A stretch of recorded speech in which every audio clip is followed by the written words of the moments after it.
In a valley cradled by mountains, a young girl named Malala Yousafzai grew up. In her small town, the world for girls was often confined, their dreams kept small. Education, for many of them, was a luxury, a privilege not always granted. It was a place where traditions were deeply rooted, and the path for a girl was often predetermined, long before she could choose it for herself.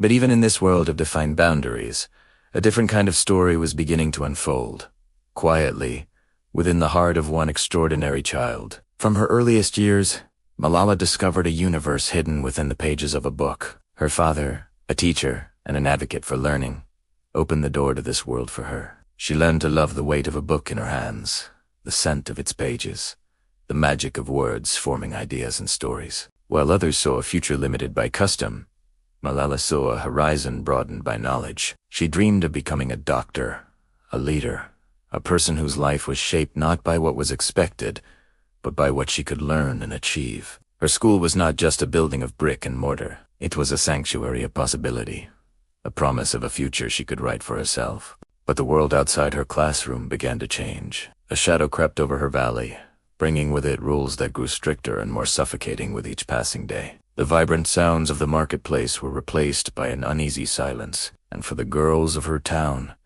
the change was devastating. Schools were declared forbidden places for them. The gates were locked, the classrooms fell silent, and the laughter of students faded into a haunting memory. One by one, friends and classmates were forced to trade their school bags for the quiet confines of their homes, their dreams of a future put on hold indefinitely. In the face of this growing darkness, Malala refused to be silenced. She could not accept a world where her right to learn was stolen from her. While others retreated into the shadows, she stepped forward. She began to speak out, her voice, though young, carrying a weight of conviction that was impossible to ignore. She wrote a diary under a secret name, sharing her fears, her hopes, and her unwavering belief in the power of education. She spoke to journalists, her words traveling far beyond the mountains of her valley, telling the world what was happening to the girls of her home. Her decision to use her voice was not born of naivety. She understood the dangers that lurked in the shadows. She knew that speaking truth in a time of suppression was an act of defiance,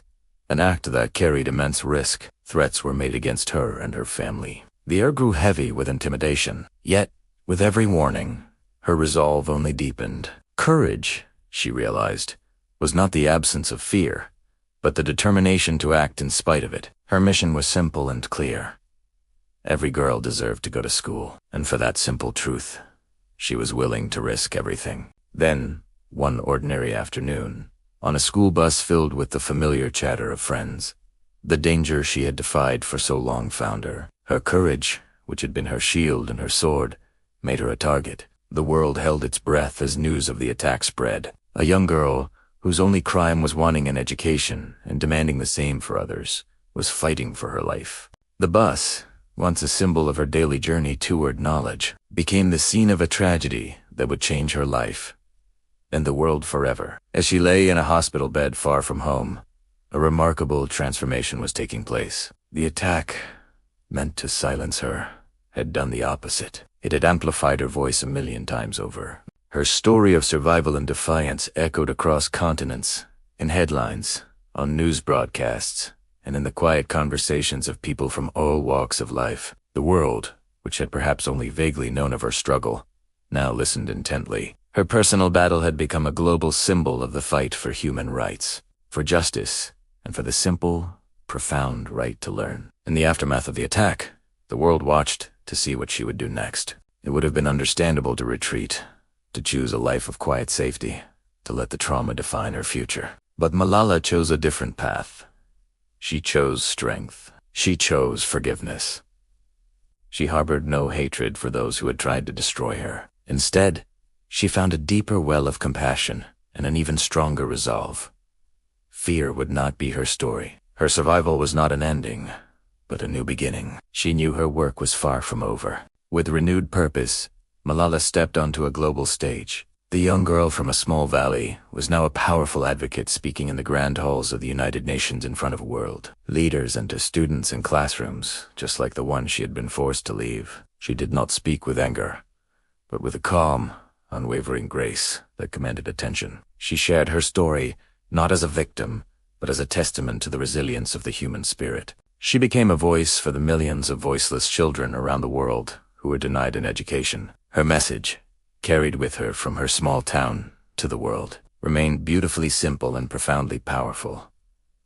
Education is a fundamental human right, not a privilege reserved for a select few. It is the key that unlocks potential, the tool that builds a better future, and the most powerful weapon against poverty, intolerance, and conflict. She argued that a world where girls are educated is a world that is healthier, more prosperous, and more peaceful for everyone. This was not just a belief. It was a truth she had lived and nearly died for. Malala Yousafzai, the girl who loved books, became a global symbol of hope. Her name became synonymous with courage, her story a beacon for equality, and her method a lesson in the power of peaceful change. She received the Nobel Peace Prize, becoming its youngest ever recipient, a recognition of her extraordinary journey and her tireless work. She was no longer just a girl from a valley in Pakistan. She was an icon, a living reminder that one person, no matter how young, can stand up to injustice and inspire a movement. Her journey, from a classroom in a small town to the world stage, is a powerful testament to the idea that a single voice can ignite a global conversation. It proves that courage is contagious and that hope can flourish even in the darkest of places. Malala's story shows us that true strength is not found in violence or oppression, but in the quiet determination to stand for what is right. She inspired millions to join her cause, to believe in the possibility of change, and to take action in their own communities. And so, her story does not end with an award or a speech. It continues in every girl who picks up a book, in every teacher who inspires a student, and in every person who believes in a more just and equal world. It serves as a profound and lasting reminder that learning has the power to change a single life, and in doing so, it has the power to change the world. It is a story that asks each of us, what will we do with our own voice? What will we do to ensure that every child has the chance to write their own future?